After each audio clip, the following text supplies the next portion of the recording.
Why the death of Christ is very important? ఎందుకు యేసుక్రీస్తు ప్రభు యొక్క మరణం అంత ప్రాముఖ్యమైనది? When Jesus Christ died, యేసుక్రీస్తు ప్రభు మరణించినప్పుడు, when he was crucified on the cross, ఆయన సిలువ వేయబడినప్పుడు we were also crucified. మనం కూడా దాంట్లో సిలువ వేయబడ్డాం. How can we got crucified when Jesus was crucified? యేసుక్రీస్తు ప్రభు సిలువ వేయబడినప్పుడు మనం ఎలా సిలువ వేయబడ్డాం? We were all in the mind of Christ. మనం కూడా దేవుని యొక్క మనసులో ఉన్నాం. We were in Christ. మనం క్రీస్తులో ఉన్నాం. And when he was crucified, ఆయన సిలువ వేయబడినప్పుడు our old man was crucified. మన ప్రాచీన పురుషుడు కూడా సిలువ వేయబడ్డాడు. And when he died, మనం మరణించినప్పుడు, when Jesus died, we also were dead with him. ఆ విధంగా యేసుక్రీస్తు ప్రభువారు మరణించినప్పుడు ఆయనలో మనం కూడా మరణించాం. That is, our old man died with Jesus. మన ప్రాచీన పురుషుడు యేసుతో మరణించాడు. When Jesus Christ got resurrected from the dead, యేసుక్రీస్తు ప్రభువారు మరణము నుండి పునరుద్ధానుడైన తర్వాత we also rose up along with him. మనం కూడా ఆయనతో పునరుద్ధానులమయ్యాం. That is the gospel. అదే సువార్త అంటే. Simply believing that Jesus died, buried and got resurrected is not the full gospel. యేసుక్రీస్తు ప్రభువారు మరణించారు, సమాధి చేయబడ్డారు, తిరిగి లేచారంటే అది మాత్రమే సువార్త కాదు. But we also have to believe that our old man got crucified, he was also dead and buried and he was also raised. మన ప్రాచీన పురుషుడు కూడా మరణించాడు, సమాధి చేయబడ్డాడు, మరలా తిరిగి లేచాడని మనం నమ్మాలి. During the baptism we confess this truth. బాప్తిజం మనం తీసుకునేటప్పుడు ఇదే సత్యాన్ని మనం ఒప్పుకుంటున్నాం కదా. Yeah, when we are buried into the water, we believe the old man is buried. మనం ఆ నీళ్లలో ముంచబడినప్పుడు నా ప్రాచీన పురుషుడు కూడా సమాధి చేయబడ్డాడని నమ్ముతున్నాం. He was buried 2000 years before. 2000 సంవత్సరాల క్రితమే సమాధి చేయబడ్డాడు. But now I demonstrate కానీ what happened. నేను ఇప్పుడు అప్పుడు ఏం జరిగిందో దాన్ని మీకు ప్రదర్శిస్తున్నాను అంతే. And when I come out of water, I rise up into the newness of life with Christ. ఆ నీటిలో నుండి నేను పైకి వచ్చినప్పుడు క్రీస్తు యొక్క స్వరూపంలోనికి నూతన పురుషుని వలె నేను వచ్చాను. All these things happen during my salvation or rebirth. ఇవన్నీ కూడా నేను తిరిగి జన్మించినప్పుడు, నేను రక్షణ పొందినప్పుడు జరిగిన విషయాలు. When I say that I am born again, I am resurrected. నేను తిరిగి జన్మించాను అని చెప్తున్నప్పుడు నేను పునరుద్ధానుడయ్యాను అని చెప్తున్నాను. A new man is born. ఒక నూతన పురుషుడు జన్మించాడు. A new man is born, that is called born again. నూతన పురుషుడు జన్మించాడు కాబట్టి మరలా జన్మించటం అని అంటున్నాం మనం. That is the gospel. అదే సువార్త అంటే. And because we are born again, మనం తిరిగి జన్మించాం కాబట్టి devil doesn't like. అపవాదికి ఇష్టం ఉండదు. Devil wants to put us back into death. Devil wants to put us back to death. అపవాది ఏం చేస్తాడంటే మనం ఎప్పుడు మరణించేటట్లే ఉండాలనుకుంటాడు. And though we Christians, believers are born again and having the resurrected life in us, మనం క్రైస్తవులుగా, విశ్వాసులుగా తిరిగి జన్మించి పునరుద్ధాన శక్తిని మనం పొందినా కూడా devil wants you and me to live a life of death. అపవాది ఏం చేస్తుంటా అంటే మనం ఆ మరణకరమైన జీవితాన్నే జీవించాలని కోరుకుంటాడు. So we read in the later part of this chapter, 1 Corinthians chapter 15, 1 కొరింథీ 15 చివరి భాగంలో మనం చూసినట్లయితే what happened when Jesus died. యేసు ప్రభు మరణించినప్పుడు ఏం జరిగింది? 54th verse. 54వ వచనం. Death was swallowed up in victory. ఈ క్షయమైనది అక్షయతను ధరించుకున్నప్పుడు. And 55th verse. 55. Oh death, where is your sting? ఓ మరణమా నీ ముల్లు ఎక్కడా? Oh hell, where is your victory? ఓ మరణమా నీ విజయం ఎక్కడా? And the sting of death is sin. మరణపు ముల్లు పాపము. And the strength of sin is the law. పాపం అనుకున్న బలము ధర్మశాస్త్రమే. How can the sin get strength through law? పాపం అనేది ధర్మశాస్త్రం ద్వారా ఎలా బలం పొందుకుంటుంది? More the laws, more the sins. ఎన్ని మనం ధర్మశాస్త్ర నియమాలు ఉంటే అంత పాపం చేస్తూ ఉంటాం. Suppose you are having 3 or 4 children in your home. మీ ఇంట్లో 3-4 పిల్లలు ఉన్నారు. Somebody is asking, are your children obedient children? ఎవరైనా అడిగినప్పుడు మీ పిల్లలు మీకు విధేయత చూపిస్తున్నారా అని, and you tell them, I have not given them any commandment. How can I say that they are obedient or not obedient? అసలు నేను ఇంతవరకు వాళ్ళకి ఏం ఆజ్ఞ ఇవ్వలేదు, వాళ్ళు విధేయత చూపిస్తున్నారు లేదని ఎలా చెప్పగలను? Their obedience comes to light whenever there is a command. ఒక ఆజ్ఞ ఉన్నప్పుడే దానికి విధేయత చూపిస్తున్నారా లేదా అని మనం చెప్పగలం. Obedience comes to light whenever there is a law. కాబట్టి ధర్మశాస్త్రం ఒక నియమం ఉన్నప్పుడే ఆ విధేయత అనేది బయటకు వస్తుంది. Suppose you want to test the obedience of your children. ఒకవేళ పిల్లల విధేయత మనం పరీక్షించాలనుకుంటే you draw a line. ఒక గీత గీసి and tell them, don't cross this line. ఆ గీత దాటి మీరు వెళ్ళొద్దు అని చెప్పండి. 2 children cross the line. ఇద్దరు దాటిపోయారు. So they don't obey. వాళ్ళు ఇదే చూపిలేదు. And two children, they don't cross the line. ఒక ఇద్దరేమో దాటలేదు. They are obedient. వాళ్ళు ఇదే చూపించారు. And like that, you give more commandments. ఆ విధంగా నువ్వు అనేక ఆజ్ఞలు ఇస్తూ ఉన్నట్లయితే And two children are not able to obey. ఎవరైతే ఆ ఇద్దరు ఇదే చూపించారో That means the sin in them is become strong and strong. కాబట్టి ఎవరైతే ఆ విధేయత చూపించడానికి ఇష్టపడలేదో వాళ్ళలో ఉన్న పాపానికి బలం వస్తూ ఉంటుంది. Sin is nothing but the transgression of law. పాపము అంటే ఆ ధర్మశాస్త్రాన్ని అతిక్రమించటం. So a person who transgress more and more, the strength is very strong. ఎవరైతే ఎక్కువసార్లు అతిక్రమిస్తూ ఉంటారో వాళ్ళకి బలం వస్తుంది. Take an earthly example. ఇంకొక ఉదాహరణ మనం చూసినట్లయితే You should not commit murder. నరహత్య చేయకూడదు అని చెప్పారు. That's a government law. అది గవర్నమెంట్ కూడా It's ఇచ్చిన a criminal law, we can say. అది criminal law. And a person commits a murder. ఒక వ్యక్తి హత్య చేశాడు. So we say the sin is very strong in him. ఆయనలో పాపం అనేది బలంగా ఉంది. Commits another 5 murders. ఇంకొక 5 మర్డర్లు చేశాడు. So 5 times he transgresses. కాబట్టి 5 సార్లు అతిక్రమించాడు. The sin is very strong in him. అందులో ఆ పాపం అనేది బలంగా ఉంటుంది ఆయనలో. That's the meaning of this verse. ఈ వచనం యొక్క అర్థం అది. The sting of death is sin. మరణపు ముల్లు పాపము. 56th verse. 56వ వచనం. And the strength of sin is law. పాపముకున్న బలము ధర్మశాస్త్రమే. Now the fellow who committed 5 murders, ఎవరైతే 5 హత్యలు చేశాడో the law is very strong. ధర్మశాస్త్ర నియమాలు అనేది గట్టిగా ఉన్నాయి ఆయనలో. And the court law is very strong. కాబట్టి కోర్టు ఒక లా కూడా ఆయన మీద బలంగా ఉంటుంది. Somebody goes and complains that this fellow has murdered 5 people. ఈ వ్యక్తి 5గురిని హత్య చేశాడని చెప్పినట్లయితే So police makes the FIR. వాళ్ళు FIR రాసుకుంటారు పోలీసులు. And submits to the court. ఆ కోర్టుకి ఇస్తారు. He is arrested. అరెస్ట్ చేస్తారు. And strong evidence is there because he has committed 5 murders. 5 హత్యలు చేశాడు కాబట్టి ఎంతో సాక్ష్యం ఉంటుంది, బలమైన సాక్ష్యం. So the law is very, very strong against him. అతనికి వ్యతిరేకంగా ఆ నియమాలు అనేవి బలంగా ఉంటాయి. And the sin, the transgression is also very strong. కాబట్టి పాపం కూడా బలపడుతుంది. We can say the law is waiting to put this fellow in jail or to put this fellow hanging. ఈ వ్యక్తిని జైల్లో వేయటానికో ఉరి శిక్ష వేయటానికో ఆ ధర్మశాస్త్రం కూడా బలంగా ఉంటుంది. He cannot escape. అతను తప్పించుకోలేడు. Law is very strong. ఎందుకంటే ఆ ధర్మశాస్త్రం గట్టిగా ఉంటుంది ఆయన మీద. So the law demands death of this person for his sin.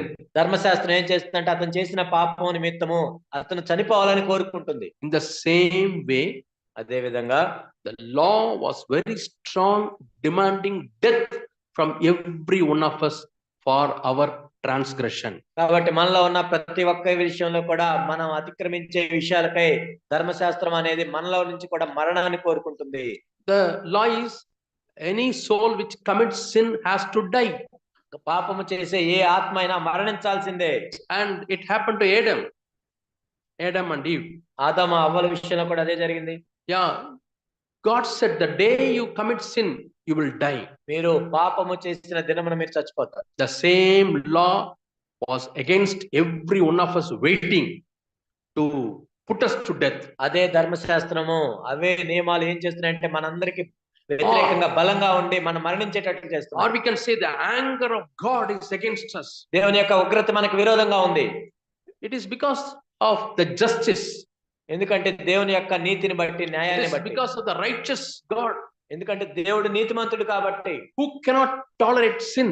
పాపాన్ని ఆయన సహించలేడు కాబట్టి. He is such a holy God. ఆయన ఎంతో పరిశుద్ధుడైన దేవుడు. God cannot see any evil in his eye. దేవుడు తన కన్నులతో ఏ దుష్టత్వాన్ని చూడలేడు. So the law gives strength to sin. ధర్మశాస్త్రం అనేది పాపానికి బలాన్ని ఇస్తుంది. I heard a story through a preacher. ఒక సాదృశ్య రూపంగా మనం కథను విన్నట్లయితే there was a big field, big land. అక్కడ ఒక పెద్ద స్థలం ఉంది. A lot of trees and bushes and paddy field, everything is there. చెట్లు ఉన్నాయి, పొదలు ఉన్నాయి, అనేకమైన ఉన్నాయి అక్కడ. And that is a small island. అక్కడ ఒక చిన్న ద్వీపకల్పం ఉంది. And one family is there. అక్కడ ఒక కుటుంబం ఉంది. They have a hut. They are living in a hut. చిన్న గుడిసె వేసుకున్నారు. And lot of plants and bushes, thorns and trees are there in the island. అక్కడ చెట్లు ఉన్నాయి, పొదలు ఉన్నాయి, అనేక రకమైనవి ఉన్నాయి. Now from one place, suddenly it got fire. ఒక చోట అగ్ని రాజేసుకుంది. There's a huge wind blowing. పెద్ద గాలి వస్తుంది. The fire is spreading. ఆ మంట వస్తూ ఉంది. Now, what will happen to this family? ఇప్పుడు ఈ కుటుంబానికి ఏం జరుగుతుంది? They cannot escape. వాళ్ళు ఎక్కడికి పారిపోలేరు. They got children. పిల్లలు ఉన్నారు. And the thatched house also may burn. అక్కడ ఇల్లు కూడా కాలిపోవచ్చు. What will they do? ఏం చేయాలి వాళ్ళు? That was the question. అక్కడ ప్రశ్న. How can they escape this fire? వాళ్ళు ఎలా తప్పించుకుంటారు ఈ అగ్ని? One solution is, ఒకటి ఏంటంటే పరిష్కారం, they go to a place. వాళ్ళు ఒక చోటకి వెళ్ళాలి. They light a fire. వాళ్ళు కూడా అగ్నిని మండించాలి. And suddenly small place burns. ఒక చిన్న ప్రదేశం కాలిపోతుంది. And then they quench it with water. నీళ్ళతో ఆపేయాలి. And there is no more bush to catch fire. ఎందుకంటే అక్కడ ఇంకా అగ్నిని తీసుకోవటానికి పొదలు ఉండవు. Because in the small place already everything is burnt. ఎందుకంటే అక్కడ అన్ని కాలిపోయినాయి ఇంకా. Then the father, mother, children, they all go and stand in the already burnt place. అక్కడ తల్లిదండ్రులు పిల్లలు వెళ్ళి అక్కడ ఏవైతే అన్ని కాలిపోయినాయి అక్కడ నిలబడ్డారండి. Now fire comes very near to them. అక్కడ అగ్ని వస్తుంది వాళ్ళ దగ్గరికి. And because this is already burnt, this fire is not coming. ఎందుకంటే ఆల్రెడీ అక్కడ అప్పటికే కాలిపోయింది కాబట్టి అగ్ని అక్కడికి ఏం లేదు ఇంకా రావడానికి. And it goes surrounding them and finishes the island. వాళ్ళ పక్కగా వెళ్ళిపోయింది. So they themselves put fire, burnt everything and stood inside so that there is no more bushes to burn. ఎందుకంటే వాళ్ళంతట వాళ్ళే ఆ కొన్ని పొదల్ని తగలబెట్టుకొని అక్కడ ఉన్నారు కాబట్టి ఇంకా అగ్ని వచ్చినప్పుడు తగలబెట్టడానికి ఏం లేదు అక్కడ. So what's the lesson we learned? దీని నుంచి మనం ఏం నేర్చుకోవచ్చు? Already burnt place is the safe place for us. ఇప్పటికే కాలిపోయిన ప్రదేశము మనకి సురక్షితమైన ప్రదేశం. All other places are yet to catch fire from the end.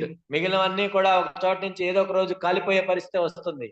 And already burnt place is the safe place. ఇప్పటికే కాలిపోయిన ప్రదేశం ఎంతో సురక్షితమైన ప్రదేశం. Apply this to the cross of Calvary. ఆ కలువరి శిలువకి మనం దీన్ని అన్వయించుకున్నట్లయితే God's anger was burnt on the cross of Calvary. దేవుని యొక్క ఉగ్రత అనేది ఆ కలువరి శిలువ మీద కుమ్మరించబడింది. Why we say God's anger was burnt there? ఎందుకు దేవుని యొక్క ఉగ్రత అక్కడ కుమ్మరించబడింది? The sin of this world was put on Jesus. ఈ లోకం యొక్క పాపము యేసుక్రీస్తు ప్రభు మీద మోపబడింది. He bore the sins of the entire world on him. ఈ లోక పాపములన్నిటిని ఆయన మీద వేసుకున్నాడు. John the Baptist says, యోహాను చెప్పాడు, behold the Lamb of God, ఇదిగో దేవుని గొర్రెపిల్ల, who takes away the sins of the world. లోక పాపములు మోసుకొని పోవచ్చున్న గొర్రెపిల్ల. So there is a place అక్కడ ఒక స్థలం ఉంది where God's anger is already burnt. దేవుని యొక్క ఉగ్రత ఎప్పటికే కాల్చివేసిన స్థలం అవుతుంది. If you want to escape, ఒకవేళ నువ్వు ఈ అగ్ని నుండి తప్పించుకోవాలంటే, the final wrath of God which is going to burn this entire world, ఈ లోకాన్ని కాల్చివేయబోయే దేవుని యొక్క మహా ఉగ్రత నుండి నువ్వు తప్పించుకోవాలంటే, the safe place is the cross of Calvary. సురక్షితమైన ప్రదేశం ఏంటంటే కలువరి శిలువ. That's the place already burnt. The anger of God was poured out and Jesus bore our punishment and come to Jesus so that you and I can be saved. ఇప్పటికే అది కాలిపోయిన ప్రదేశము, దేవుని యొక్క ఉగ్రత అక్కడ కుమ్మరించబడిన ప్రదేశము. నీవు నేను అక్కడికి వెళ్ళినట్లయితే అదెంతో సురక్షితమైన ప్రదేశం. When Jesus died, యేసుక్రీస్తు ప్రభువు మరణించినప్పుడు, the law which was waiting to put us to death, మనల్ని చంపివేయటానికి ఎదురు చూస్తున్న ధర్మశాస్త్రాన్ని became powerless. దానికి శక్తి లేకుండా పోయింది. Because already the punishment has come upon Jesus. ఎందుకంటే ఇప్పటికే ఆ శిక్ష ఆయన మీదకి వచ్చింది కాబట్టి. The punishment for you and me, the death has already come on Jesus. నీ మీదకు నా మీదకు రావాల్సిన ఆ మరణం యేసుక్రీస్తు ప్రభు మీదకి వచ్చింది. So we were dead to the demands of the law. కాబట్టి ఇప్పుడు ధర్మశాస్త్రము కోరుకుండే డిమాండ్స్ కి మనం మరణించాం. The law is waiting to put us to death. ధర్మశాస్త్రం ఏం చేస్తుందంటే మనల్ని చంపేయడానికి ఎదురు చూస్తోంది. And we are dead to that. కానీ దాని విషయం మనం మరణించాం. Now law cannot come and catch us. ఇప్పుడు ధర్మశాస్త్రం మనల్ని ఏం చేయలేదు. That's why the sting of death is broken. అందుకే పాపం యొక్క ముళ్ళు మరణము అది లేకుండా పోయింది. And devil was waiting for us to die. అపవాది ఏంటంటే మనం చనిపోవాలని ఎదురు చూస్తున్నాడు. You know, Antichrist, we call the devil Antichrist. క్రీస్తు విరోధి అని పిలుస్తుంటాం. So whatever Christ is doing, he will also try to do. కాబట్టి క్రీస్తు ఏం చేస్తాడో క్రీస్తు విరోధి కూడా అది చేయడానికి ప్రయత్నిస్తాడు. Christ does miracles and he also does miracles. క్రీస్తు అద్భుతాలు చేస్తే ఈ క్రీస్తు విరోధి కూడా అద్భుతాలు చేస్తాడు. False miracles. తప్పుడు అద్భుతాలు. So he's copying. ఎందుకంటే దాన్ని కాపీ కొడుతున్నాడు. And you know, Jesus says, I will write his laws in our mind. యేసుక్రీస్తు ప్రభువారు ఏం చెప్పాడు? మీ మనసులో నా ధర్మ విధులను నేను రాస్తానన్నాడు. He will write his laws in our heart and in our mind. ఆయన తన ధర్మ విధులను మన మనసుల్లోనూ మన హృదయంలోనూ రాస్తానని చెప్పాడు. What's the meaning of that? ఏంటి దాని అర్థం? When we read in Philippians chapter 2 and verse 13, Philippi 2:13 మనం చూసినట్లయితే God creates a desire and an ability. దేవుడు ఆయన చిత్తాన్ని చేయటానికి కావాల్సిన కోరికను మనకిస్తాడు, ఆ సామర్థ్యాన్ని కూడా మనకిస్తాడు. Yeah, these are the two things. రెండు విషయాలు మనం చూస్తాం ఇక్కడ. One is the ability ఒకటి సామర్థ్యాన్ని ఇస్తాడు, and another one is the desire. రెండోది ఇచ్చేయించుటకు ఆ కోరికను ఇస్తాడు. When he writes that law in our mind, he gives us a desire. ఆయన ధర్మ విధులను మన మనసులో రాసినప్పుడు కోరికనిస్తాడు. Suddenly you have a desire to read the word of God. దేవుని యొక్క వాక్యం చదవడానికి మనకు కోరిక కలుగుతుంది. Who gave the desire? ఎవరిచ్చారు ఆ కోరికని? God has written in our mind. ఎందుకంటే దేవుడే మన మనసులో రాశాడు కాబట్టి. Suddenly you get a desire to come to the meetings. మన మీటింగ్స్ కి రావాలనే కోరిక కలుగుతుంది. See, these 2 days you could have spent in some sightseeing. ఈ 2 రోజులు మీరు ఎక్కడికైనా వెళ్ళి ఒక అందమైన ప్రదేశాలు చూడొచ్చు. Or you could have spent your time in home cooking something or playing. లేకపోతే ఇంట్లో ఏదో వండుకోవటానికో ఆడుకోవటానికో ఏదో ఉండొచ్చు మీరు. Or visiting your relatives. లేకపోతే మీ బంధువుల ఇంటికి వెళ్ళొచ్చు. Or making fun. లేకపోతే ఏదో సంతోషంగా నవ్వుకోవచ్చు. Entertainment. లేకపోతే వినోదాన్ని చూడొచ్చు. All these things the worldly people are doing. ఈ లోకస్తులందరూ అవి చేస్తూ ఉంటారు. When I was growing in my home, నేను మా ఇంట్లో ఎదుగుతున్నప్పుడు my neighbor, మా పొరుగు వాళ్ళు, and they have 9 children. వాళ్ళకి 9 మంది పిల్లలు ఉన్నారు. And he does a small job and earns a little. ఆయన చాలా చిన్న ఉద్యోగం చేసి ఏదో తక్కువ ఆదాయం వచ్చేది. When Saturday, Sunday comes, శనివారం ఆదివారం వచ్చినప్పుడు he will get loan and they all go to the cinema. వాళ్ళు అప్పైనా ఆయన తీసుకొచ్చి అందరిని సినిమాకి తీసుకెళ్లేవాడు. And after cinema, hotel. ఆ సినిమా పోయినా హోటల్కి వెళ్ళేవాడు Every week. ప్రతి వారం. Because 9 tickets plus 2 tickets. ఎందుకంటే 9, 2, 11 టికెట్లు Plus transport. ఆ తర్వాత వాళ్ళు మరి దేంట్లో వెళ్ళాలి. They'll go to a good theater. మంచి థియేటర్కి వెళ్ళేవాళ్ళు. They'll spend money like that. డబ్బులు అంతా అక్కడ పెట్టేవాళ్ళు. And they will borrow money from other people. వేరే వాళ్ళ దగ్గర నుంచి అప్పు చేస్తూ అడుక్కునేవాళ్ళు. Yeah, somehow Saturday, Sunday comes means we'll have to go for a movie. ఈ శనివారం ఆదివారం వస్తే చాలు మనం సినిమాకి వెళ్ళాల్సిందే. But these 2 days you have come to sit here and hear the word of God. కానీ 2 రోజులు మీరు వచ్చి ఇక్కడ కూర్చొని దేవుని యొక్క వాక్యం వినాలని వచ్చారు. Who gave the desire?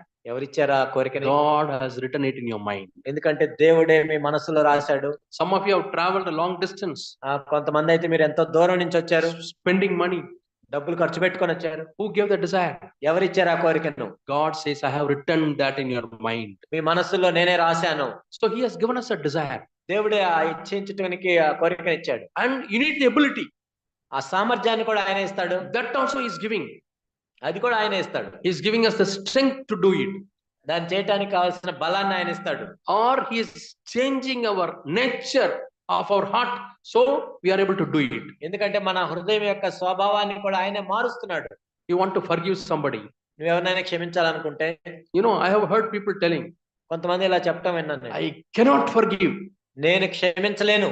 Some non-Christian friends say, కొంతమంది క్రైస్తవేతరులు చెప్తుంటారు, in this life and in the life to come also I will not forgive. ఈ జన్మైనా ఇంకో జన్మైనా అసలు ఎప్పుడు నేనే క్షమించలేను ఆ వ్యక్తిని. What is the meaning? ఏంటి దాని ఉద్దేశం? They don't have strength to forgive. ఎందుకంటే ఆ క్షమించే దానికి కావాల్సిన బలం వాళ్ళకి. They don't have strength to love others. ఇతరుల్ని ప్రేమించే బలం వాళ్ళకి లేదు, సామర్థ్యం. But God, who has given the strength to us? ఎవరిస్తారు ఆ బలాన్ని, సామర్థ్యాన్ని? I hope none of you are telling like that. మీలో ఎవరు ఇలా చెప్తారని నేను అనుకోవట్లేదు. Does any of you say, I cannot forgive my mother-in-law? మీలో ఎవరైనా మా అత్తను మాత్రం నేను క్షమించలేను అని ఉంటున్నారా? Is there anybody telling like that? ఎవరైనా ఉన్నారా అలా చెప్పేవాళ్ళు? My father-in-law cheated the property, I cannot forgive. మా మామ నాకు రావాల్సిన ఆస్తిని ఇవ్వలేదు, నేను అసలు క్షమించే ప్రసక్తే లేదు. Then what happened? ఏమవుతుంది? Instead of God writing in your heart, the devil is writing in your heart. అపవాది, దేవుడు నీ హృదయంలో రాసేదానికి బదులు అపవాది రాస్తాడు. Who gives the desire not to forgive? క్షమించకూడదు అనే కోరికను ఎవరిస్తారు నీకు? The devil writing in your mind and in your heart. నీ మనసులో, నీ హృదయంలో అపవాది రాస్తూ ఉన్నాడు. Don't forgive. లేదు, క్షమించొద్దు. Complain. ఫిర్యాదు చేయి. Yeah, rebel. తిరుగుబాటు చేయి. Yeah, he writes very important lessons. చాలా మంచి మంచి పాఠాలు రాస్తుంటాడు అపవాది. Yeah, very important lesson he writes in the people is, ఏది రాస్తాడంటే ఎక్కువ, yeah, rebel against authority. నీ అధికారం మీద తిరుగుబాటు చేయి. Yeah, to the children he writes in their hearts. చిన్నపిల్లల హృదయాల్లో రాస్తాడు. Because he did it first, he wants everybody to do it. ఎందుకంటే ఇప్పుడు ఆయన చేశాడు కాబట్టి అందరూ చేయాలి అదే. Rebellion. తిరుగుబాటు.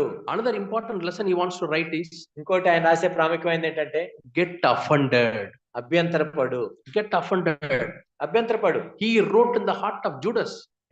ఇస్కరియోతు యోధా హృదయంలో అదే రాశాడు. How do you know that?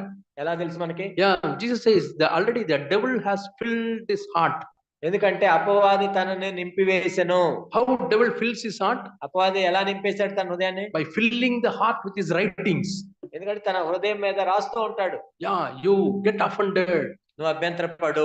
Leave Jesus. యేసు ప్రభువుని విడిచిపెట్టి వెళ్ళిపో. And go and have fellowship with those who are enemies of Jesus. ఎవరైతే క్రీస్తుకు విరోధులు ఉన్నారో వాళ్ళతో వెళ్ళి సహవాసం చేయి నువ్వు.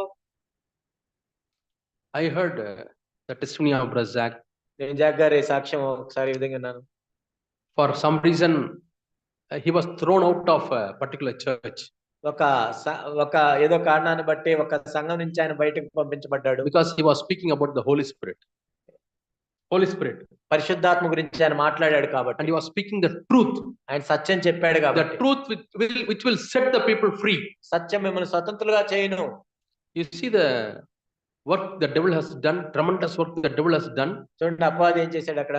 The church which is supposed to preach the truth, ఏ సంఘం అయితే నిజానికి సత్యం మాట్లాడాలో and deliver people, ఇతరులను విడిపించాలో, puts this man out because he preached the truth to deliver people.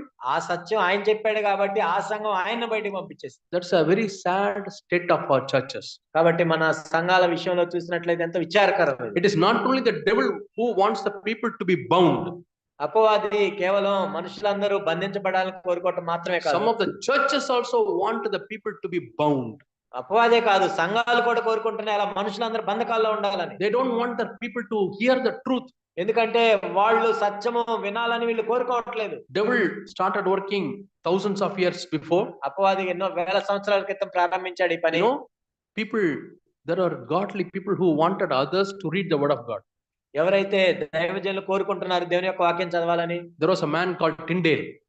Tyndale అనే ఒక దైవజనుడు ఉన్నాడు. He started translating the Bible so that others can read. He started translating from Greek into English. Greek నుంచి English భాషలోకి తర్జుమా చేశాడు William Tyndale. ఆయన ఏంటంటే అందరూ ఇంగ్లీష్ లో చదువుకోవాలని. And the Christians who lived in those days, they wanted to kill him. ఆ రోజుల్లో జీవిస్తున్న క్రైస్తవులు ఆయన్ని చంపాలనుకున్నారు. And he escaped to another country. వేరే దేశం పారిపోయాడు. And he was hiding there. అక్కడ దాక్కున్నాడు. And he was translating Bible from there. అక్కడి నుంచి బైబిల్ ట్రాన్స్లేట్ చేశాడు. And his own friend, తన సొంత స్నేహితుడు, he acted as a spy. ఒక స్పై లాగా గూఢచారి లాగా వ్యవహరించాడు. He went and told them that Tyndale is living here. Tyndale ఇక్కడ ఉన్నాడని చెప్పాడు. So the king sent to the soldiers. రాజు సైనికులను పంపించాడు. They caught hold of him, పట్టుకున్నారు ఆయన్ని, brought him, తీసుకొని వచ్చి and they wanted to kill him. ఆయన చంపాలనుకున్నారు. They wanted to burn him. తగలబెట్టాలనుకున్నారు. But because he's from a particular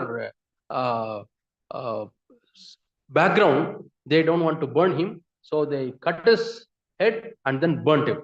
కాబట్టి ఆయన్ని నేరుగా దహించడానికి అవకాశం లేదు కాబట్టి ఆయన వేరే కుటుంబం నుంచి వచ్చాడు కాబట్టి తల తీసివేసి తర్వాత తగలబెట్టారు. And when he was about to be killed, ఆయన చంపబోయడానికి ముందు he shouted, ఆయన అరిచాడు, you are trying to fry this swan, this duck, ఈ హంసని మీరు ఫ్రై చేయడానికి చూస్తున్నారు.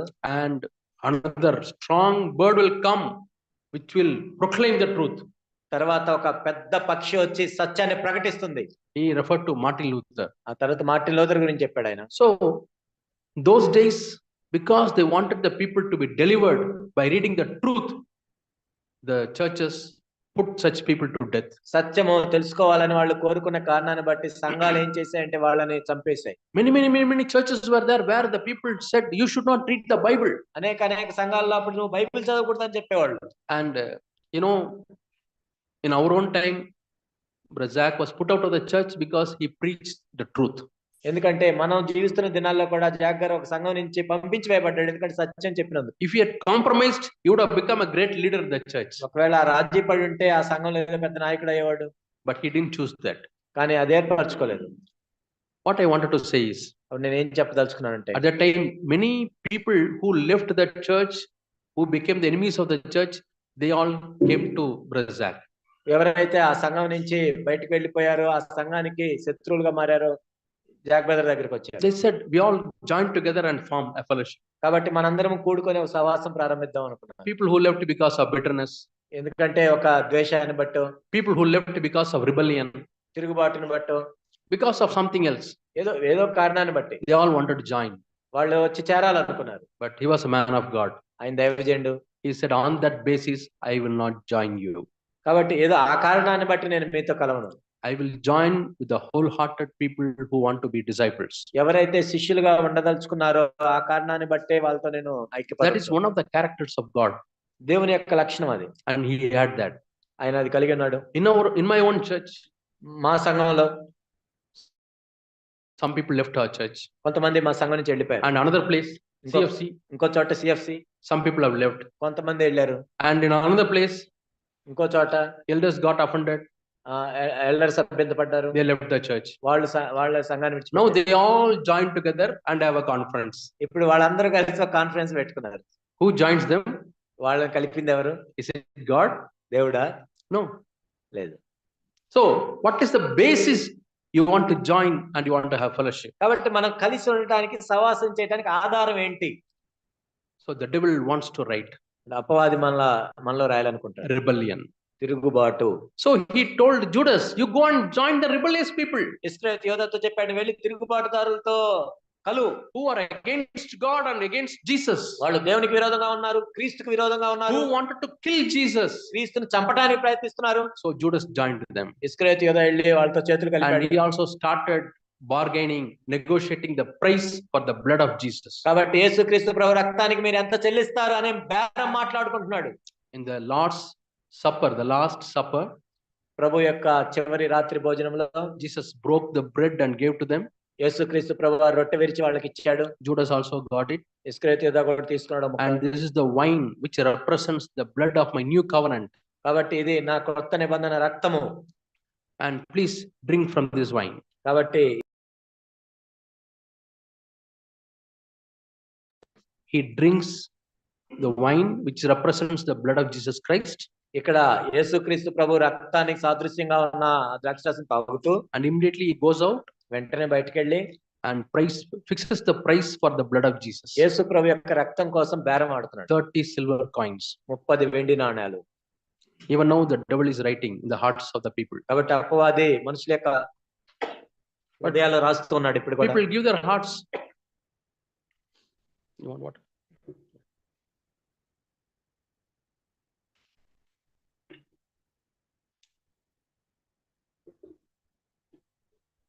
But with respect to God's children, కానీ దేవుని యొక్క ప్రజల విషయంలో మనం what does చూసినట్లయితే the Bible say? బైబిల్ ఏం చెప్తుంది? You know, all of you know the pen. మీ అందరికీ పెన్ తెలుసు. It's a ballpoint pen. Ball point pen.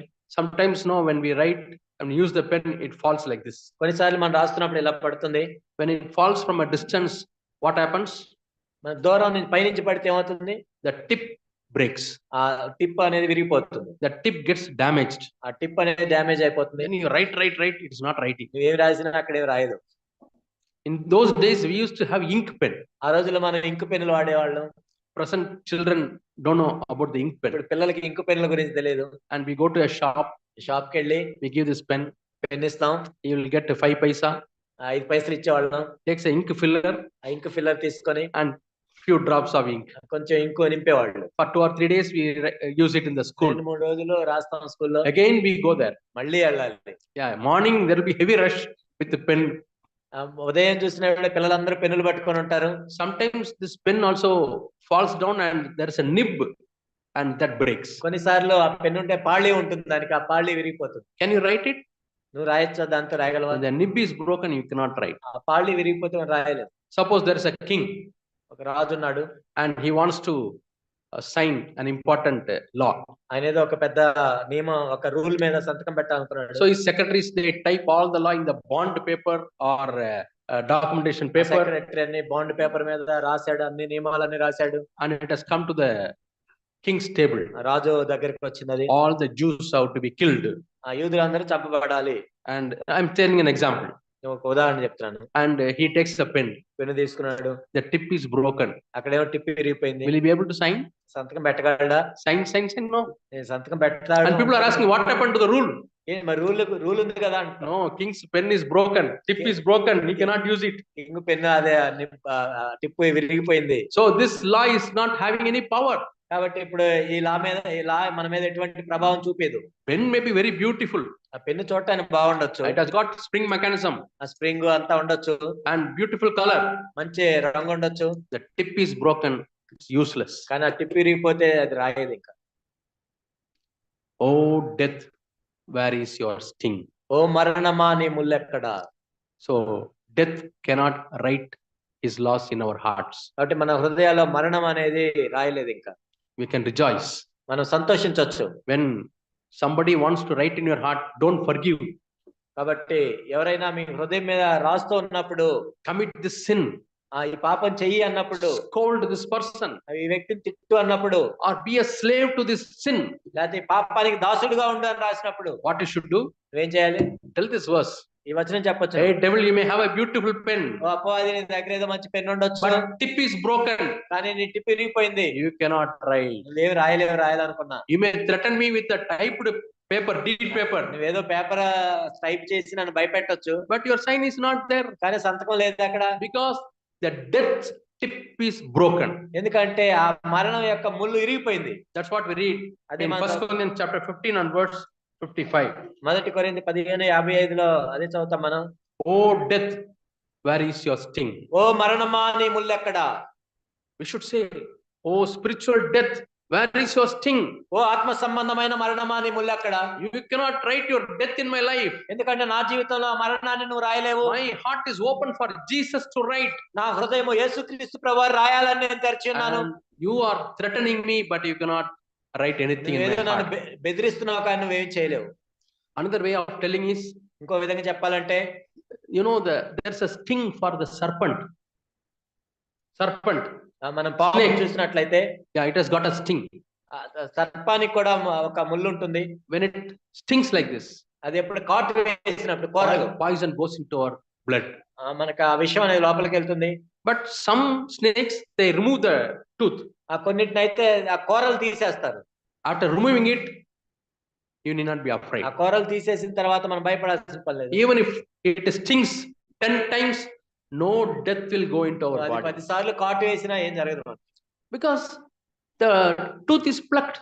ఎందుకంటే దాన్ని తీసివేశారు. Yeah, devil is like that. అపవాది కూడా అలాంటోడే. He tries to threaten us. మనం ఏదో బెదిరించడానికి ప్రయత్నిస్తుంటాడు. We should not be afraid. మనం భయపడాల్సిన పని లేదు. That's why Jesus says, be not afraid. అందుకే మీరు భయపడకుడి అని ప్రభు చెప్పారు. Yeah, we need not be afraid of the devil. మనం అపవాది గురించి భయపడాల్సిన పని లేదు. You should be afraid of us. నిజానికి మనం చూసి భయపడాలి. Because we have got life. ఎందుకంటే మనలో జీవం ఉంది, which he doesn't have. ఆయనలో లేదు. He has only death. ఆయన మరణం మాత్రమే ఉంది. He has only darkness. Only చీకటి మాత్రమే ఉంది. He doesn't have light. వెలుగు లేదు. We have the light of heaven. మనం పరలోకపు వెలుగుని కలిగి ఉన్నాం. We have the life of heaven. మనం పరలోకపు జీవాన్ని కలిగి ఉన్నాం. We have the love of God. దేవుని యొక్క ప్రేమను కలిగి ఉన్నాం. And who should be afraid? ఎవరు భయపడాలి? Devil should be afraid. అపవాది భయపడాలి మనం చూసి. So death doesn't work in us. కాబట్టి మరణం మనలో పనిచేయదు. We should confess. మనం ఒప్పుకోవాలి ఆ విధంగా. Death, you cannot work in us. ఓ మరణమా నీవు నాలో పనిచేయలేవు. See, for typhoid and for some contagious diseases, we take vaccine. మనం టైఫాయిడ్, కొన్ని అంటువ్యాధులకి ఏంటంటే వ్యాక్సిన్ తీసుకుంటాం. COVID vaccine, Covid vaccine, smallpox vaccine. లేకపోతే చికెన్ పాక్స్ అలాంటి వాటికి తీసుకుంటాం. When you take one vaccine, rest of your life you will not be afraid. It will not work in your life. ఒకసారి నువ్వు vaccine తీసుకున్నట్లయితే ఆ వ్యాధి నీలోకి రాదు. నువ్వు భయపడాల్సిన పని లేదు. Now honestly tell me, ఇప్పుడు చెప్పండి, whether that vaccine has got more power or the blood of Jesus has got more power. ఏం చెప్పండి, వ్యాక్సిన్ కి ఎక్కువ శక్తి ఉంటుందా, యేసుప్రభు యొక్క రక్తానికి ఎక్కువ శక్తి ఉంటుందా? Jesus has given us his blood. యేసుప్రభు తన రక్తమే ఇచ్చాడు మనకి. Now we are not redeemed by silver and gold, we are redeemed with the precious blood. వెండి బంగారముల వంటి క్షయవస్తువుల చేత కాదు, కానీ యేసు ప్రభు యొక్క రక్తం ద్వారా మనం విమోచించబడ్డాం. And when we are under grace, sin will not have any rule over మనం us. కృప కింద ఉన్నంత వరకు పాపం మన మీద ప్రభుత్వం చేయదు. Sin will not have any authority over our lives. పాపం మన మీద అధికారం ఉండదు. So we find that 1 Corinthians chapter 15 talks about the resurrection of Jesus Christ. మొదటి కొరింథీ 15లో మనం చూస్తున్న యేసు ప్రభు యొక్క పునరుద్ధానం గురించి చెప్పబడింది. And our own resurrection. తర్వాత మన పునరుద్ధానం గురించి చెప్పబడింది. 26th verse. 26. 1 Corinthians మొదటి కొరింథీ chapter 15. I want all of you to read, to look at this verse. మనందరం బైబిల్ తెరచి వచనాన్ని చూద్దాం. 26th verse. The last enemy. 15:26. What is that last enemy? ఎవరు ఆ కడపట నశింపజేయబడు last enemy that will be destroyed is death. కడపట నశింపజేయబడు శత్రువు మరణము. So Jesus has already destroyed the death in our lives. యేసు ప్రభువారు ఆ మరణాన్ని లయపరిచాడు మనలో. Death cannot work in us. మరణం మనలో పనిచేయదు. Death of hell. ఆ మరణము, నరకము. Yeah, Satan cannot have any grasp in our life. అపవాది ఎప్పుడు మన మీద పట్టు ఉంచలేడు. He cannot have any hold in our life. మనల్ని పట్టుకొని ఉండలేడు. Our children, we have to confess, Lord, my children are free from the death, the hell, the darkness. ఓ ప్రభువా, నా పిల్లలు ఆ మరణానికి, అంధకారానికి, అపవాదికి సంబంధించి ప్రభువా వాళ్ళు విడుదల చేయబడ్డారు. Lord, you write your laws in our children's heart. ఓ ప్రభువా, మా పిల్లల హృదయంలో నీ ధర్మ విధులను మీరు రాయండి. Now I want you to come with me to see some people who have seen this resurrected Jesus Christ. పునరుద్ధానుడైన ఆ ప్రభువుని చూసిన కొందరు వ్యక్తులు మనం చూద్దాం. We call it as an encounter with the resurrected Jesus. యేసు ప్రభు, పునరుద్ధానుడైన యేసు ప్రభుని ఎదుర్కొన్న వ్యక్తులు. First we'll turn to Luke chapter 24. లూకా 24 మనం చూద్దాం. Luke chapter 24. Luka 24. We read about the two people. ఇక్కడ ఇద్దరు గురించి మనం చూద్దాం.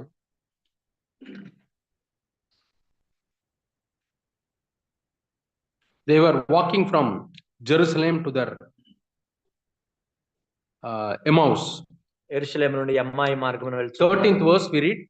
13వ వచనం. Two people walking 7 miles. ఇద్దరు యెరూషలేమునకు ఆమడ దూరమున ఉన్న. Luke chapter 24 and verse 13. Luka 24:13. And they were walking and another person joined with them. వాళ్ళు ఇద్దరు నడుస్తూ ఉన్నప్పుడు ఇంకొక వ్యక్తి వచ్చాడు. It was Jesus.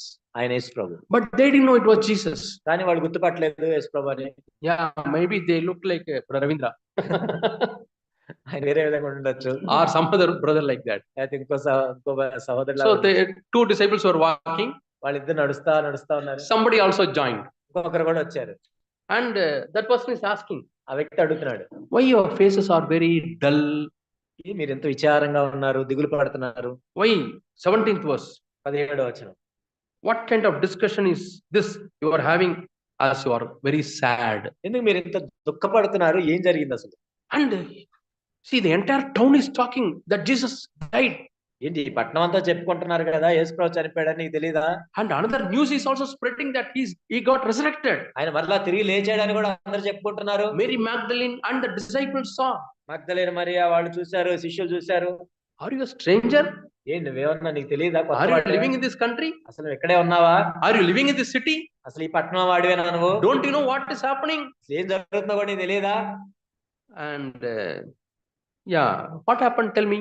Jesus is asking. అప్పుడు యేసు ప్రభు అడిగాడు, ఏం జరిగింది చెప్పండి అని అంటాడు. You know, there was a man called Jesus. 19th verse. 19వ వచనంలో నజరేయుడైన యేసు. He was a prophet. ఆయన ఒక ప్రవక్త అన్నాడు. He was mighty in deed and word. ఆయన క్రియలోను వాక్యంలోను శక్తిగల ప్రవక్త అన్నాడు. And he was condemned to death and he died. ఆయన మరణ శిక్ష అప్పగించారు, తర్వాత ఆయన సిలువ వేశారు. We thought he will come and deliver us from this slavery under Romans. ఇశ్రాయేలు విమోచించబడు ఈయనే అనుకున్నాం మేము. And some people were astonished that he rose from the dead. కానీ కొంత ఆయన తిరిగి లేచేసరికి మేము అంతా ఆశ్చర్యానికి గురయ్యాం. 23rd verse. 23.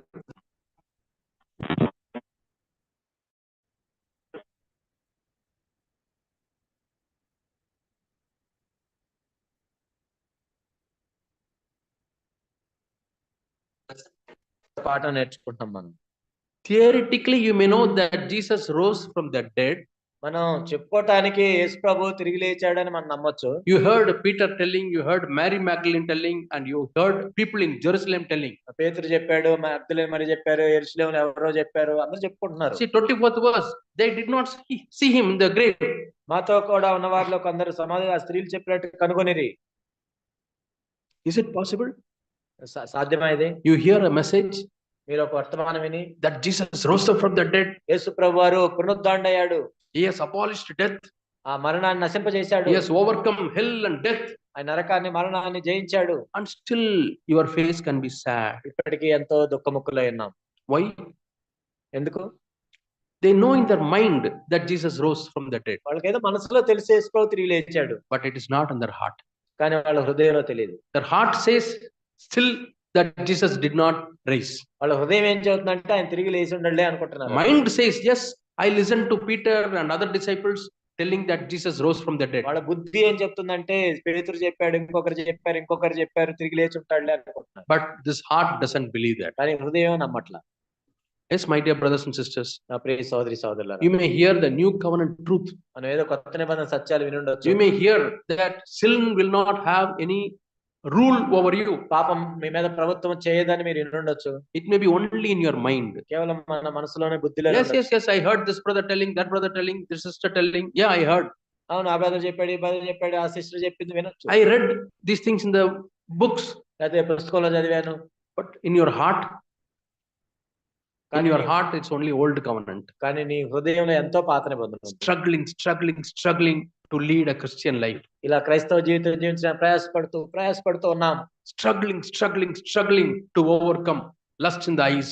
ఆ మోహపు చూపులు జయించడానికి ఎంతో ప్రయాసపడుతూ ఉన్నాం. Struggling to overcome anger. కోపాన్ని జయించడానికి ప్రయాసపడుతూ ఉన్నాం. What is the problem? ఏంటి సమస్య ఇక్కడ? Is Jesus not risen from the dead? యేసు ప్రభు మరణంలో నుంచి పునరుద్ధారణ అవ్వలేదా? Has he not overcome sin and death? పాపాన్ని మరణాన్ని జయించలేదా? And is there not any relationship between what Jesus did and your life? యేసుక్రీస్తు ప్రభు చేసిన దానికి నీ జీవితానికి ఎటువంటి సంబంధం లేదా? Are you a stranger? నీవు ఒక కొత్తవాడివా? These people are asking Jesus, are you a stranger? యేసు ప్రభుని అడుగుతున్నారు, నువ్వేమన్నా నీకు తెలియదా, కొత్తవాడివా? See, Jesus should have asked them. నిజానికి యేసు ప్రభు అడగాలి. Jesus should say, Jesus is risen. ఎందుకంటే యేసు ప్రభు తిరిగి లేచాడని యేసు ప్రభుకి తెలియదు. And you are all sad. వాళ్ళేం దుఃఖపడుతున్నారు. Are you a stranger? మీరేంటి మీరేమన్నా తెలియదా, మీకు తెలియదా అని వీళ్ళు ఏం అడగాలి. But the sad thing is that they are telling Jesus that he is a stranger. నిజానికి యేసు ప్రభునే నీకు తెలియదా అని అడుగుతున్నారు. My dear brothers and sisters, నా ప్రియ సోదరి సోదరులారా, answer to this question. దీనికి ప్రశ్నకి జవాబు ఇవ్వండి. Are we strangers? నిజంగా మనకు తెలియదా? Jesus is very near. యేసు ప్రభు ఎంతో దగ్గరగా ఉన్నారు. The life of Christ is very near. క్రీస్తు యొక్క జీవం అనేది చాలా దగ్గరగా ఉంది. The truth is very near. సత్యం అనేది ఎంతో దగ్గరగా ఉంది. The new covenant truth is very near. కొత్త నిబంధన సత్యం అనేది ఎంతో దగ్గరగా ఉంది. The power of God is very near. దేవుని యొక్క శక్తి అనేది ఎంతో దగ్గరగా ఉంది. Still you can be a stranger. అంత దగ్గరగా ఉన్నా నువ్వు తెలియని వాడిగా ఉన్నావు. As if you have come from some other planet. నువ్వేదో వేరే ఏదో గ్రహం నుంచి వచ్చిన వాళ్ళలాగా ఉండొచ్చు. Are we still strangers? నిజంగా మనం అలా ఉన్నామా? Today Jesus wants to deliver you from being a stranger. మనం ఆ విధంగా ఉండకుండా మనల్ని విడిపించడానికి ప్రభు వచ్చారు. Jesus wants every one of you to become part and parcel of this life. ఇక్కడ ఉన్న ప్రతి వారిలో కూడా యేసుక్రీస్తు ప్రభువు తన జీవం మనందరికీ ఇవ్వడానికి He wants every one of us to have written in our hearts. మన హృదయాల్లో అవి రాయబడాలని ఆయన కోరుకుంటున్నాడు. Not only in our mind but in our heart also. మన మనసులోనే కాదు, మన హృదయాల్లో కూడా. Not only that I have a desire but not doing. I am doing also. కేవలం నేను కోరిక కలిగి దాన్ని చేయకుండా ఉండటం కాదు, నేను కోరిక కలిగి ఉండి దాన్ని చేయడానికి కూడా. So what these people are telling? ఇక్కడ ఏం చెప్తున్నారు వాళ్ళు? Yeah, they are very sad. వాళ్ళు ఎంతో దుఃఖపడుతూ ఉన్నారు. And what did Jesus say? ప్రభు ఏం చెప్పారు? If I were in Jesus' place, ఒకవేళ నేను యేసు ప్రభు స్థానంలో ఉంటే, I'll tell you what I would have done. నేను ఈ విధంగా చెప్పేవాడు. I will replay the incident on the Mount of Transfiguration. నేను అక్కడ రూపాంతరం చెందిన ఆ ప్రదేశం నుంచి రీప్లే చేసేవాడిని. 3 minutes, 3 నిమిషాల్లో, or 2 minutes, 2 నిమిషాలు, Jesus getting transfigured. వెంటనే మరలా రూపాంతరం చెందేవాడిని. And his hair, everything was white as snow. ఆ మొత్తం ఒక తెల్లగా దగదగలాడిపోతూ His మారేవాడు. dress was glowing, heavenly light. ఎంతో మహిమకరమైన దుస్తులు. And then what these two people would have done? అప్పుడు ఆ ఇద్దరు ఏం చేసేవాళ్ళు? They would have fallen at his feet. వాళ్ళు వెంటనే పాదాల మీద పడి, We know that you are Jesus. నువ్వు యేసు ప్రభువు అని మాకు తెలుసు, You are resurrected Jesus. నువ్వు తిరిగి We తిరిగి got లేచిన. faith. ఆ విశ్వాసం వచ్చేది వాళ్ళకి. Is it not possible? అది చేయొచ్చు కదా చేయాలంటే. Why should Jesus spend 3 hours with these two people? ఎందుకు 3 గంటలు ఇద్దరి కోసం 3 గంటలు ఆయన As soon as they started walking, వాళ్ళు నడుస్తున్నప్పుడు in another 10 steps, ఇంకో 10 అడుగులు వేసే లోపే Jesus could have finished his work. వెంటనే యేసుక్రీస్తు ప్రభువారు అలా చేస్తుంటే అయిపోయేది. Transfigured. వెంటనే రూపాంతరం See చేసి, me. చూడండి నన్ను, I am the resurrected Jesus. నేనే, ఆయన తిరిగి లేచిన యేసు నేనే. He could have finished his work. ఆయన పని అయిపోయేది. But Jesus didn't do that. కానీ ప్రభువు ఆ విధంగా చేయలేదు. It is not through the vision for 2 minutes that people's faith is built. కాబట్టి 2 నిమిషాలు ఏదో ఒక దర్శనం కనపడంగానే అదంతా అయిపోదు. I know a few of my friends. నాకు కొంతమంది స్నేహితులు ఉన్నారు. They say, వాళ్ళు ఏం చెప్తారంటే, I come from a non-Christian background. నేను క్రైస్తవేతర కుటుంబం నుంచి వచ్చాను. I had a vision that Jesus came. యేసు ప్రభు దర్శనం నాకు కనపడింది. I became a Christian. నేను క్రైస్తవుడయ్యాను. And now what are you doing? ఇప్పుడు ఏం చేస్తున్నాను అంటే, I gone back to idols. నేను మరలా విగ్రహారాధన చేస్తాను. I am worshipping idols. నేను విగ్రహారాధన చేస్తున్నాను. This is what the vision does. అది ఈ దర్శనాలు చేసేది ఇది. So what did Jesus do? కానీ ప్రభు ఏం చేశాడు ఇక్కడ? He didn't show himself to be a powerful, full of light and all. అక్కడ ఏదో పెద్ద మహిమకరంగా ఏం కనపడలేదు. He started teaching them the scriptures. లేఖనాలను వారికి బోధిస్తూ వచ్చారు. Yeah, we read in 27th verse, 27వ వచనం, starting from Moses. మోషే నుంచి మొదలు పెట్టాడు. 27th verse, 27. beginning at Moses and all the prophets, he explained to them the things concerning himself in all the scriptures. మోషేయు సమస్త ప్రవక్తలను మొదలుకొని లేఖనములను తనను గూర్చిన వచనముల భావము వారికి తెలిపెను. So it is only the scriptures that build our faith. కాబట్టి మన విశ్వాసాన్ని పెంపొందించే దేవుని యొక్క వాక్యమే. In the beginning was the word. ఆది యందు వాక్యం ఉండెను. The word became flesh. ఆ వాక్యమే శరీరధారి అయ్యెను. His name is the word of God. ఆయన పేరే దేవుని వాక్యము. So Jesus is the word of God. ఆయనే వాక్యమై ఉన్నాడు. So he started making them go back to scriptures. కాబట్టి లేఖనాలను పరిశోధించమని ఆయన తన గురించి చెప్తూ ఉన్నాడు. Starting from Moses. మోషేను మొదలుపెట్టి, Moses means Moses wrote Genesis, Exodus, Leviticus, Numbers, Deuteronomy. ఇక్కడ మోషే అంటే ఆదికాండం, నిర్గమకాండం, లేవీకాండం, సంఖ్యాకాండం, ద్వితీయోపదేశకాండం 5 పుస్తకాలు రాశాడు. First 5 books. మొదటి 5 పుస్తకాలు Jesus started explaining. యేసు ప్రభు వారు తన గురించి ఏమేమి రాశారో అక్కడ The చెప్తున్నారు. Lamb of God. దేవుని యొక్క గొర్రె పిల్లగా. Probably he would have told about Abraham in the Mount Moriah. Morya పర్వతం మీద అబ్రహాము ఇచ్చిన బలి గురించి చెప్పుండొచ్చు. Definitely he would have told about it. ఖచ్చితంగా చెప్పుండొచ్చు. And Isaac was about to be sacrificed. అప్పుడు ఇస్సాకుని బలి అర్పించే ముందు But there was a lamb. అక్కడ గొర్రె పిల్ల ఉంది. It shall be seen on the mountain. ఆ పర్వతం మీద ఉంది. That is the lamb, Jesus Christ. నేనే ఆ గొర్రె పిల్లని. It was sacrificed. ఆ అర్పించబడిన ఆ గొర్రె పిల్లని నేనే. Before that you would have gone to the Garden of Eden. ఆ ఏదెను తోటకి వెళ్ళక మునుపు, in order to cover the nakedness of Adam and Eve. ఆదాము అవ్వల ఆ దిగంబరత్వాన్ని కప్పేదానికి One beast was killed. ఒక జంతువు చంపబడాలి. Like that, the beast you can find in many places. ఆ విధంగా అనేక చోట్ల మనం ఆ జంతువుని చూస్తూ ఉంటాం. That is Jesus. ఆయనే యేసు ప్రభు. And then starting from all other prophetic books. ఆ తర్వాత సమస్త ప్రవక్తల గురించి చెప్తూ వచ్చాడు. And probably in Hosea chapter 13 and verse 14. హోషేయ 13:14. Oh death, where is your sting? ఓ మరణమా నీ ముల్లు ఎక్కడ? Jesus would have showed so many things. It took 3 hours. యేసు ప్రభు అనేక విషయాలు చూపించాడు. 3 hours Bible study. 3 గంటల బైబిల్ అధ్యయనం. Scriptures. కేవలం దేవుని లేఖనాలు. Yeah, we read in Romans chapter 10. రోమా 10 మనం చూసినట్లయితే verse 17. Roma 10:17. Romans 10 and verse 17 says, రోమా 10:17 మనం చూసినట్లయితే, the faith comes through the word of God.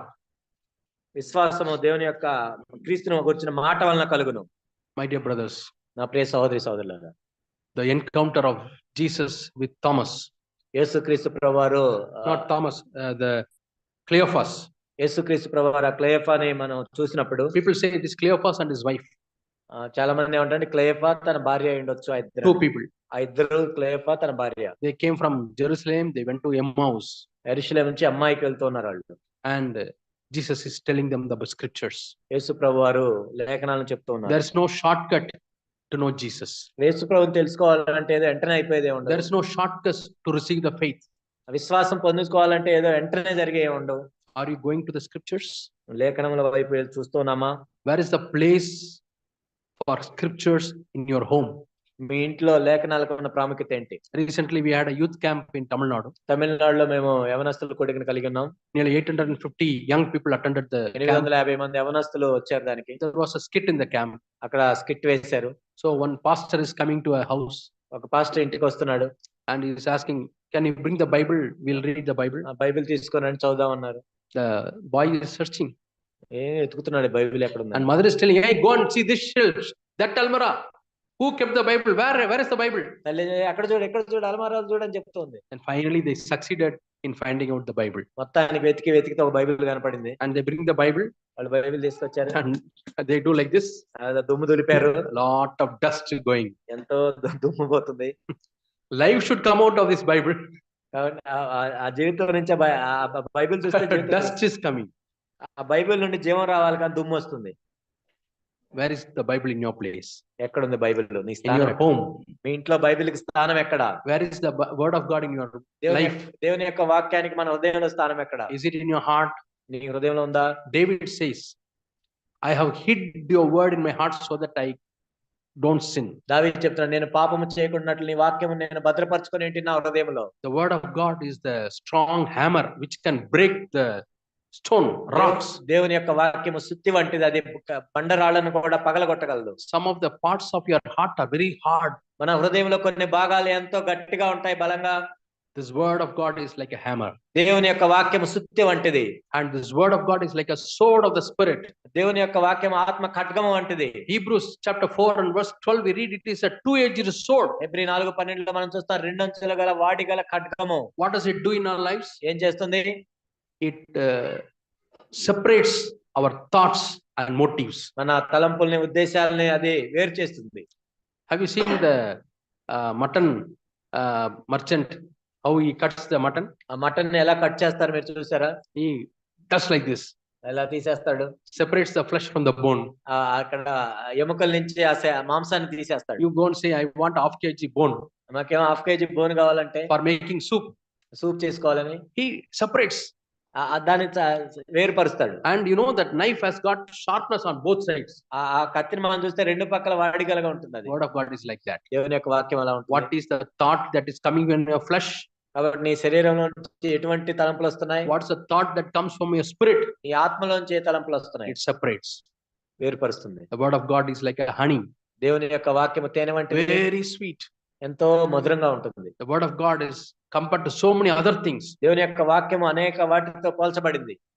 And God wants us to go back to the scriptures. దేవుడు ఏం కోరుకుంటున్నా అంటే మనం లేఖనాల యొద్దకు మరలా వెళ్ళాలి. In John chapter 5 and verse 39. యోహాను 5:39 లో మనం చూసినట్లయితే, you search the scriptures. మీరు లేఖనాలను పరిశోధిస్తున్నారు కదా. And know that there is eternal life. మీకు నిత్య జీవము కలదని మీరు చూస్తున్నారు కదా. But you don't have a mind to come to me. కానీ మీరు నా యొద్దకు రానొల్లరు. What do we learn? మనం ఏం నేర్చుకున్నాం ఇక్కడ? The scriptures doesn't stop with that. లేఖనములు అంటే అదే చివరి కాదు. When we study the scriptures, మన లేఖనాలను చదివి it takes us to Jesus. అది యేసు వైపు మనల్ని మళ్ళించాలి. After these two disciples were prepared,